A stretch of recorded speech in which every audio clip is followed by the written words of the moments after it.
آج کے ایپیسوڈ کے اندر آپ دیکھیں گے کہ آخرکار دل آویز کی شادی اسکندر کے ساتھ ہو ہی جاتی ہے اور وہ دل آویز اسکندر کی بیوی بن کے اس کے گھر چلی جاتی ہے۔ فاریہ جو کہ گھر سے بھاگ چکی ہوتی ہے، اسکندر فاریہ کو پسند کرتا ہے، لیکن دل آویز اسکندر کو پسند کرتی ہے اور فاریہ اسکندر کو پسند نہیں کرتی۔ یہ وہ عجیب سا گھن چکر ہے جو کہ اس ڈرامے میں دکھایا جا رہا ہے۔ دل آویز جس کو اس گھر میں بیٹے کا حق تو نہیں ملا، لیکن اس واقعے کے بعد باپ کی شفقت بھی مل گئی اور باپ کا اور بیٹی کا حق بھی مل گیا۔ شہاب الدین نواب نے نہ صرف بیٹی کو پیار کیا بلکہ شادی والے دن اس کو گلے بھی لگایا اور قرآن پاک کے نیچے سے اس کو الوداع بھی کیا۔ اب یہ ہوگا یہ کہ فاریہ نے جو کچھ کیا وہ تو ہو گیا، لیکن دل آویز جو ہوگی وہ نواب شہاب الدین کی بہترین اور لاڈلی بیٹی بن جائے گی، جو کہ روشنہ بیگم کے لیے ایک بہت بڑا عذاب ہے۔ لیکن یہاں پر دل آویز کے ابھی امتحان ختم نہیں ہوئے۔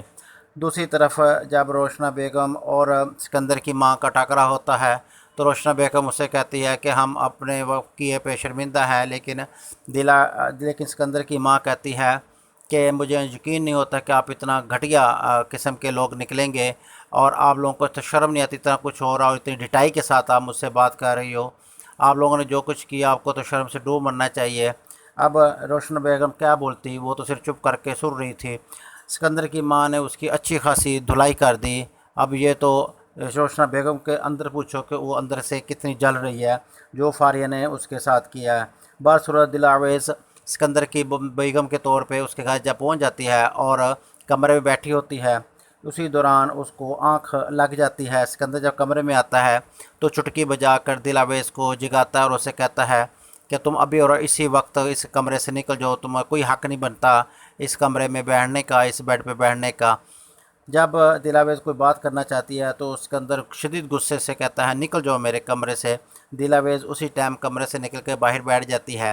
جب باہر بیٹھتی ہے تو باہر کون سا سکون ہے، اسی وقت اسکندر کی ماں آ جاتی ہے اور اسے کہتی ہے تم اپنی بہن کے بدلے میں یہاں آئی ہو، اور جو بہن کے بدلے میں آتی ہے ان کی کوئی عزت نہیں ہوتی، تمہاری بہو نہیں ہو، نہ ہی میں تمہیں ایکسیپٹ کرتی ہوں۔ برصورت جو فاریہ جو کہ ناز و پل میں پڑی ہوئی تھی اور آج وہ تو کیا دھکے کھائے گی، لیکن اس کی جگہ اب دل آویز کو مل جائے گی، کیونکہ برصورت اسکندر نے اس کو قبول تو نہیں کیا، لیکن دل آویز اب اس کی بیوی تو ہے، نام تو اسے ملے گا، ایک نہ ایک دن اس کو قبول کر ہی لے گا۔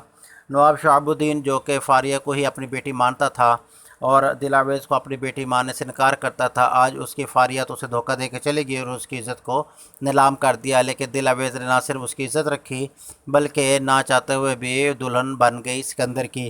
اب نواب شہاب الدین دل آویز کو وہی روپ دے گا اور وہی عزت دے گا جو وہ پہلے کسی ٹائم فاریہ کو دیا کرتا تھا۔ اب دیکھنا یہ ہے کہ کیا اسکندر آویز قبول کر لے گا۔ اسکندر جو کہ آپ باہر بیٹھا ہوتا تو اس کی ماں آتی ہے تو اسے کہتی ہے بیٹا پریشان کیوں ہو، تو وہ کہتا ہے میں کیا کروں، اپنی بربادی کا ماتم کروں، کیا کروں، اور زبردستی کی شادی کو میں قبول نہیں کرتا۔